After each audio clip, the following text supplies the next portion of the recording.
আমি আছি আমার ড্যাশবোর্ডে গুগল ট্যাগ ম্যানেজারে। তো এখানে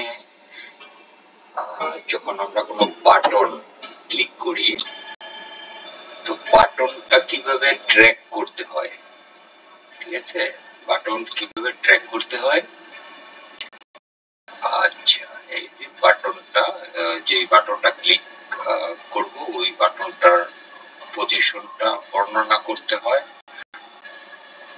তারপরে এটা আবার যদি আপনি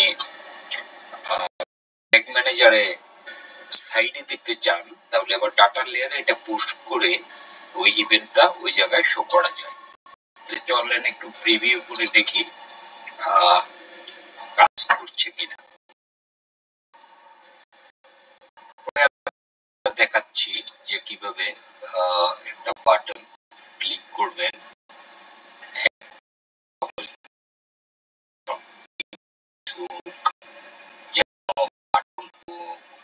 খুব সহজভাবে ক্লিক করবেন। হয়ে গেল। এখন আমি এই বাটনটা আমি এখন ক্লিক করবো, এই যে শপ নাও। দেখতে পাচ্ছেন এখানে মেটাপিক্সেলে এই যে বাটন ক্লিক শপ নাও। এই যে দেখেন, এই যে মধ্যে ওয়েবসাইটের মধ্যে ছিল এই যে মিডল হোম পেজ।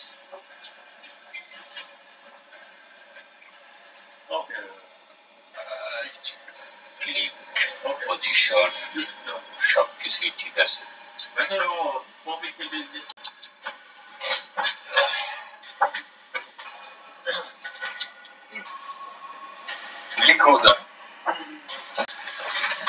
তো এই হচ্ছে বিষয়। আসেন একটু ডাটা লেয়ারে দেখি কি অবস্থা।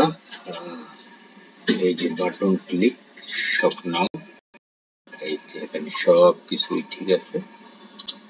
এখন এখানে ডাটা লেয়ারে পুশ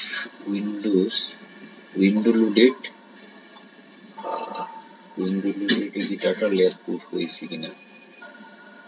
আচ্ছা, data layer push window loaded container loaded data layer push. দেখেন হয়েছে, এই যে ফায়ার হয়েছে সবকিছু, সব ভ্যালু সহকারে একবারে ডাইনামিক ভাবে নিয়ে এসে পড়ছে। So this is how we gonna track any button of the website. Just to remember, so it's better to mention down the below of the event name where is the button exactly located in the page, in the footer area, in the middle area.